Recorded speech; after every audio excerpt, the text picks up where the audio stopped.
ओम नमो भगवते वासुदेवाय। माघ मास कथा 27वां अध्याय। प्रेत आगे कहने लगा कि हे पथिक, मैं इस समय तुम्हारे पास जो यह गंगा जल है उसे मांगता हूँ, क्योंकि मैंने इसका बहुत महात्म्य सुना है। मैंने इस पर्वत पर गंगा जल का बड़ा अद्भुत आश्चर्य देखा था, इसीलिए यह जल मांगता हूँ। मैं प्रेत योनि में अति दुखी हूँ। एक ब्राह्मण अनाधिकारी को यज्ञ करवाकर ब्रह्म राक्षस हो गया। वह हमारे साथ 8 वर्ष तक रहा। उसके पुत्र ने उसकी अस्थियों को इकट्ठा करके गंगा में कनखल स्थान में गिरवा दिया। उसी समय वह राक्षसत्व त्याग कर सदगति को प्राप्त हुआ। मैंने प्रत्यक्ष देखा है, इसीलिए मैंने तुमसे प्रार्थना की है। मैंने पहले जन्म में तीर्थ स्थानों में बड़े बड़े दान लिए थे और उनका प्रायश्चित नहीं किया था। इसी से मैं हजारों वर्ष तक इस प्रेत योनि, जिसमें अन्न और जल मिलना अति दुर्लभ है, दुख पा रहा हूँ। इस योनि में मुझको हजारों वर्ष बीत गए। इस समय आप जल देकर मेरे प्राणों को, जो कंठ तक आ गए हैं, बचाओ। कुष्ठ आदि रोग से भी मनुष्य प्राणों को त्याग करने की इच्छा नहीं करता। फिर देवदूती कहने लगे कि ऐसे उस प्रेत के वचन सुनकर वह पथिक बड़ा विस्मित हुआ और वह अपने मन में विचारने लगा कि संसार में पाप और पुण्य के फल अवश्य आ पड़ते हैं। देव, दानव, मनुष्य, कीड़े मकोड़े भी रोगों से पीड़ित होते हैं। बाल तथा वृद्धों को मरण, अंधा तथा कुबड़ापन, ऐश्वर्य, दरिद्रता, पांडित्य तथा मूर्खता सब कर्मों से ही होता है। इस कर्म भूमि में जिन्होंने न्याय से धन इकट्ठा किया, वह धन्य है। यह सुनकर प्रेत गदगद वाणी में बोला, हे पथिक, मैं जानता हूँ कि आप सर्वज्ञ हैं। आप मुझको जीवन का आधार जल इस प्रकार दो जैसे मेघ चातक को देता है। तब पथिक कहने लगा कि हे प्रेत, मेरे माता पिता भृगु क्षेत्र में बैठे हैं, मैं उन्हीं के लिए जल लाया हूँ।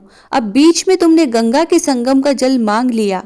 अब मैं इसी धर्म संदेह में पड़ गया, क्योंकि कांड वस्तु में यज्ञों को मैं इतना नहीं मानता जितना प्राण रक्षा को मानता हूँ। इसीलिए प्रेत को जल देकर तृप्त करके माता पिता के लिए फिर जल लाऊंगा।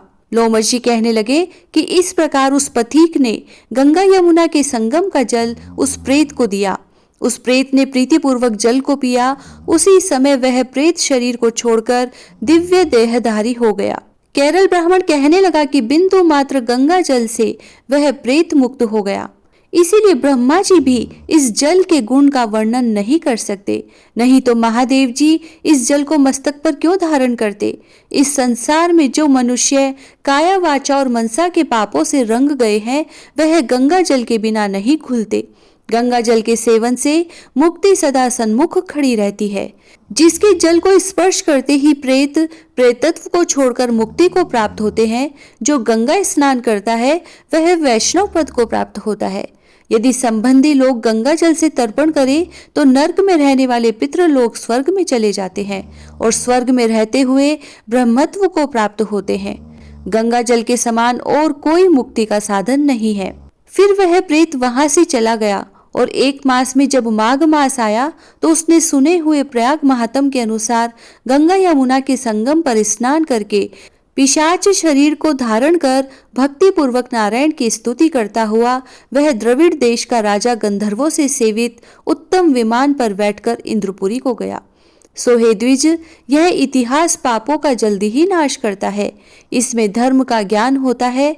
यह पुण्य, यश तथा कीर्ति को बढ़ाने वाला है, ज्ञान तथा मोक्ष को देने वाला है। इसीलिए तुम भी सद्गति पाने के लिए प्रयाग चलो। वहां पर हम ऐसा स्नान करें जो देवताओं को दुर्लभ होता है। वहां पर श्राप से पैदा हुआ पिशाचपन सब नाश को प्राप्त हो जाएगा। इस प्रकार लोमशी के मुख से अमृतमय मधुर कथा को सुनकर मानो अमृत पीकर सब प्रसन्न हुए और पाप रूपी समुद्र से पार हुए। उन्हीं के साथ सब लोगों ने दक्षिण दिशा को प्रस्थान किया। ओम नमो भगवते वासुदेवाय। 27वां अध्याय समाप्त। जय श्री राधे।